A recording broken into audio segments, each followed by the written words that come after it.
Perkenalkan, nama saya Emilia Lestari, kelas A12, program studi pendidikan guru sekolah dasar, dosen pengampu Dwi Cahyadi Wibowo MPD.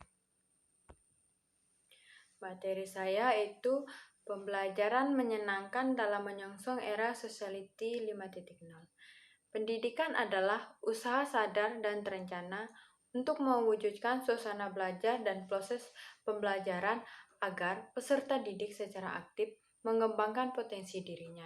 Pendidikan merupakan jalan menuju kemakmuran dan kemajuan serta eksistensi suatu negara. Pendidikan memiliki peran yang sangat penting untuk melahirkan para generasi penerus bangsa dan yang berkualitas. Memiliki kemampuan yang handal adalah menghadapi tantangan serta kemampuan melakukan inovasi ke arah yang lebih baik. Nah, kaitannya dengan Sociality 5.0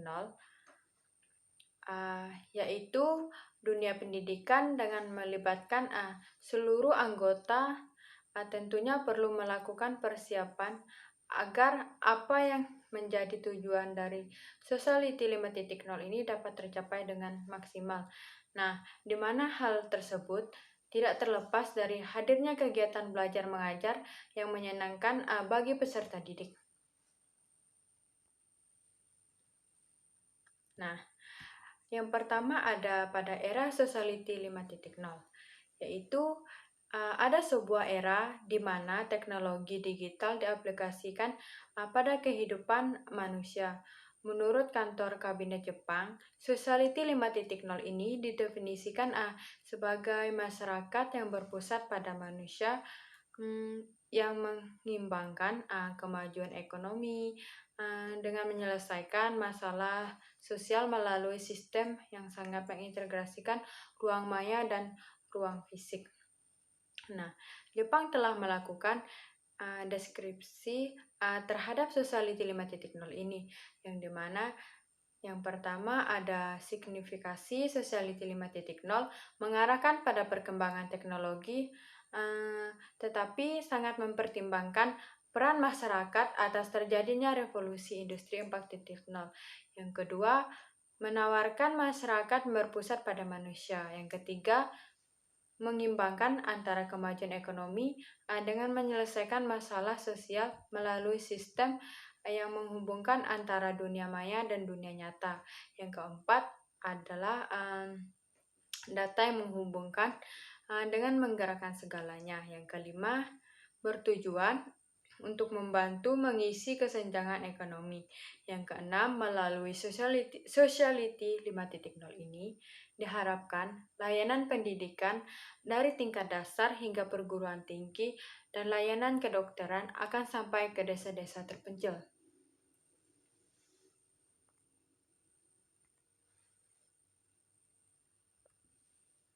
Nah, selanjutnya pada konsep Sociality 5.0 yang dimana pada dasarnya tidak jauh berbeda dengan industri 4.0.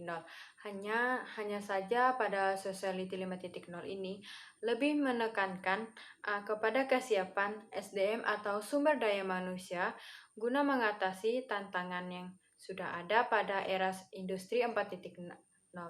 Sehingga nantinya tidak ada yang permasalahan baik itu dari segi sistem dalam dunia maya ataupun pada dunia sosial.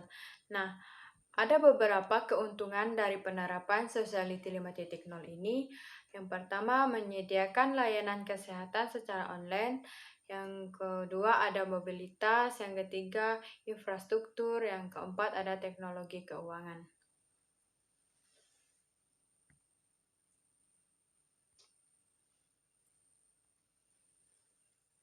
Nah, selanjutnya ada ciri khas masyarakat Sociality 5.0, yaitu ada kebebasan, di mana sebuah kebebasan dalam mengakses berita melalui internet atau aktivitas online lainnya.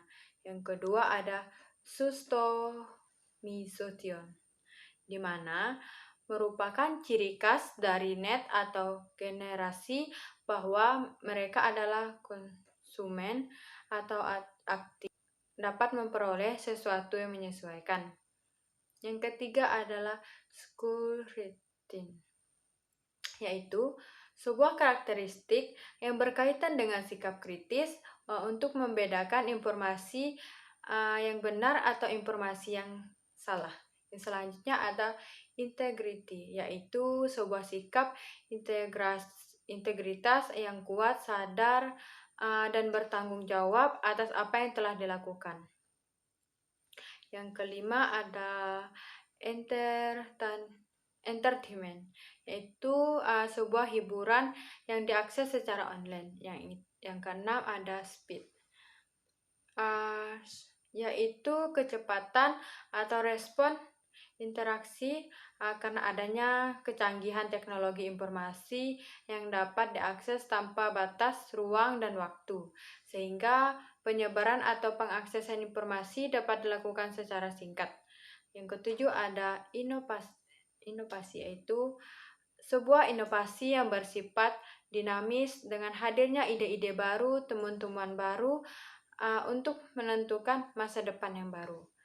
Selanjutnya ada penerapan pada era Society 5.0 ini, yaitu ada literasi desa, yang dimana sebuah kemampuan untuk membaca, menganalisis, dan memanfaatkan atau menggunakan big data atau dunia digital. Yang kedua ada literasi teknologi, di mana pada sebuah pemahaman terhadap kerja mesin dan aplikasi teknologi.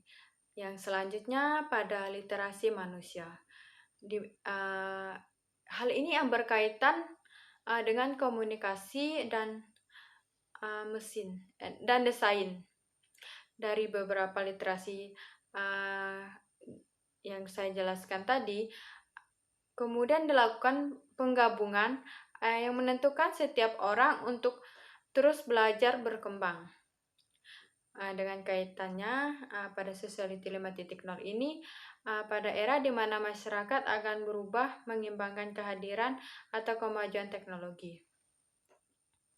Nah, pada generasi yang unggul pada masa depan, dalam Society 5.0 ini memiliki kompetensi-kompetensi. Yang pertama, memiliki tingkat kecerdasan yang sesuai, yang dengan bakat dan minat yang dimiliki. Yang kedua, memiliki kemampuan untuk berpikir jenius dan kritis. Yang ketiga, memiliki kemampuan berkomunikasi. Yang keempat, memiliki kemampuan menjadi warga negara yang bertanggung jawab. Yang kelima, memiliki kesiapan untuk bekerja.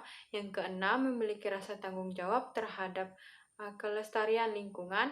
Yang ketujuh, memiliki kemampuan mencoba untuk mengerti dan toleransi. Yang ke-8, memiliki kemampuan mencoba untuk mengerti dan toleransi terhadap pandangan yang berbeda. Yang ke-9, memiliki kemampuan hidup dalam masyarakat yang global. Nah, selanjutnya ada pembelajaran. Pembelajaran pada hakikatnya yaitu suatu proses yaitu proses mengatur, mengorganisasi, lalu mengorganisasi lingkungan yang ada di sekitar peserta didik sehingga dapat menumbuhkan dan mendorong peserta didik untuk melakukan proses belajar. Nah, ada beberapa tahap yang dapat dilakukan, yaitu pada tahap pertama, pada tingkat ini seseorang beberapa berhadapan mengidentifikasikan masalah dan informasi yang relevan proses kognitif dengan kompleksitas rendah. Yang kedua, pada tahap kedua ini, pada tingkat ini seseorang berada pada tahap mengintegrasikan atau mencari hubungan proses kognitif dengan kompleksi sedang. Yang ketiga, pada tahap yang ketiga ini, pada tingkat ini seseorang pada tahapan menetapkan pemilihan prioritas, mengkonsumsi simpulan proses kognitif dengan kompleksi tinggi. Yang keempat ada seseorang berada pada tahap memonitori dan manajemenkan strategi untuk menyelesaikan permasalahan yang ada proses kognitif dengan kompleks atau paling tinggi. Nah, pembelajaran yang menyenangkan pada era Society 5.0 ini, seseorang pendidik adalah fasilitas atau fasilitator dalam pembelajaran. Oleh karena itu ada banyak hal yang harus dilakukan oleh seseorang pendidik guna untuk menghadapi Society 5.0 ini dengan menghadapi pembelajaran yang menyenangkan. Adapun hal-hal sebagai berikut, yaitu yang pertama kita harus mempersiapkan diri, yang kedua mengenal karakteristik kelas materi pembelajaran, yang ketiga memilih perangkat pembelajaran yang tepat dan menyenangkan, yang keempat memberikan kesempatan kepada peserta didik untuk menyampaikan opini atau menceritakan hal apa yang mereka mengerti, yang kelima memberikan respon yang baik.